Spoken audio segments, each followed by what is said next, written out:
Hi everybody. Well, hard and all as it is to imagine it, it is exactly a month ago today when I was MC for this conference, which is called Leading the Way, the International Women's Day Conference in Belfast. And I think that now is the time, more so than ever, that we turn to our leaders for direction, for guidance, for reassurance, and for a lot more things. And what I wanted to do is to talk to you about the lessons that were shared on the day that may be of use to you in your communities, in your organisations, in your companies, or wherever it is that you may be a leader. Possibly it's in your home, possibly it could be any other place.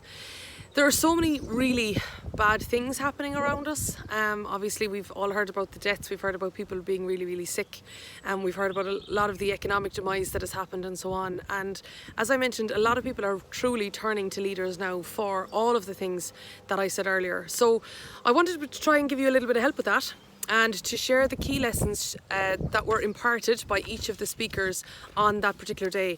But I wanted to contextualise them for what's going on right now. So here we go. First of all, we had from Dame Rotha Johnson. She said, if you can sell a vision, you can take people with you. Now what I think about that is, it's very hard to have a vision at the moment because we don't know what we're dealing with in terms of months, but we do know what we're dealing with in terms of days. We do know that, and weeks too. So I think that it is incumbent on us all to kind of split our vision in two, is to look towards the short term and look towards the medium term, and just to figure out, okay, what do we need to do in the next days, in the next weeks, to do what we can. And as I say, this could be in your home, it could be in your community, it could be in your company, it could be in your country. But the second thing is that what medium-term plans do we need to put in place? We do need a sense of realism about what's coming, but we also need a sense of creativity about how to do that. So it is worth taking time, taking the pressure off yourself, first of all, to come up with answers that you can come up with, but to really split, as I say, your vision in two. Secondly, Aston said, finding skills within your team is really important for leaders. Now, what I have found myself in terms of the people that we're working with, clients, stakeholders, staff, everyone, is that people are getting absorbed by the news, and it's so easy. It is so easy, and it's understandable.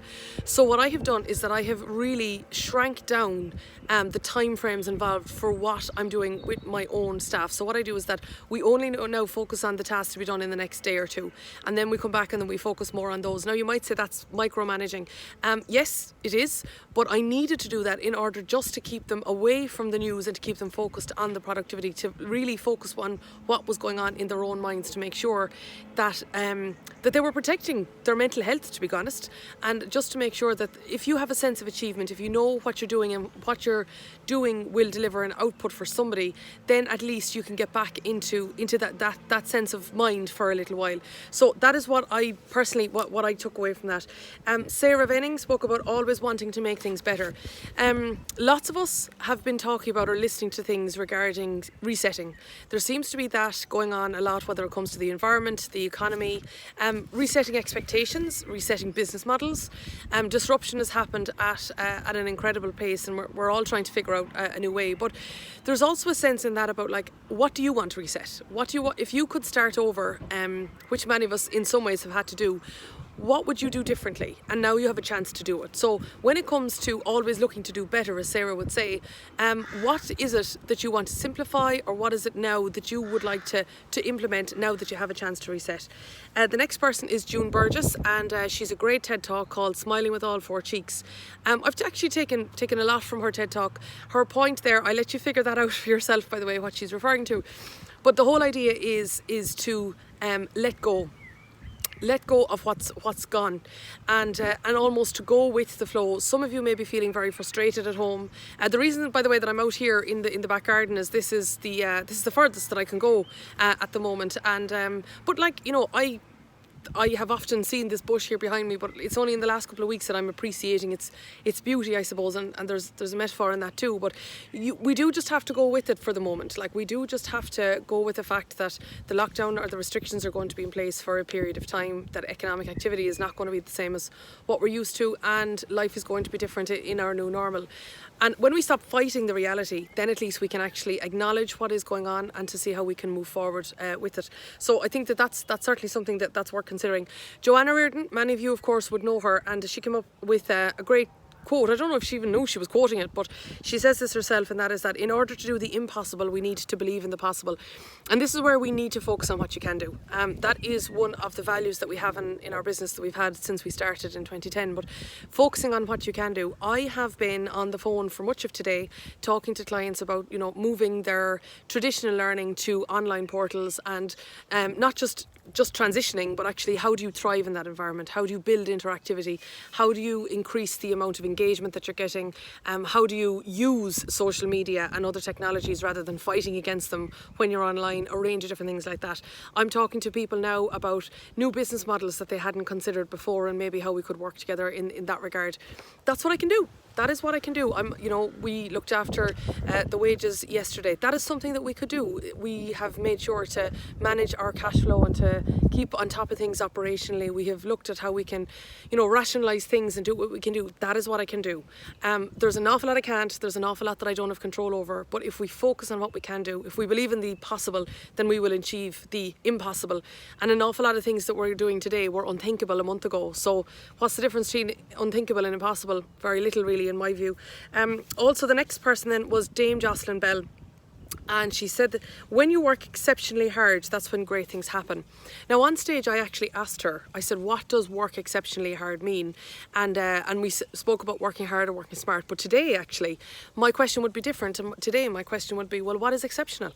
And what I think the answer, or if I was to ask that question introspectively, what is exceptional is shaping the new normal, is helping customers to see beyond their short and medium term, or even helping them to shape their medium term, so that then we can shape a new normal together. And I think that is what's exceptional. I think the people who will rise from this, the leaders who will benefit the most, will benefit the most in the future, and will make the greatest difference now, are those who will seek to make the most of what's going on at the moment, and how to appreciate what we've got, appreciate what we can work with, and how can we engender what we're appreciating more. Like I say, like the bush here behind me, what can we appreciate more, and what can we bring into our new normal? So many of you, I'm sure, have seen far more of Skype and Zoom and Teams and WhatsApp and everything else than before, and maybe that is here to stay. Personally, I think it is. So when we think about that, like, what is the new normal that you want in your home, in your environment, in your community, in your country, in your business, in your workplace, whatever it might be? And I think that it will differentiate the people who are exceptional. The next person was Bridget O'Donoghue.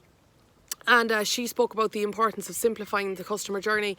I think we've all seen a really big simplification of our lives in the past couple of weeks. Do we really need to be travelling all the time to be making as many meetings as we have? Will Zoom achieve the same objective? Do we really need to go through as many rounds of change management in order to make pivots happen? I think that is something to reflect on. And as we're forced right now, many backs are against the wall as they have to simplify things over and over. I think it's worthwhile considering, well, what simplification can you make in the short term, in the medium term, and what is it that you would like to preserve?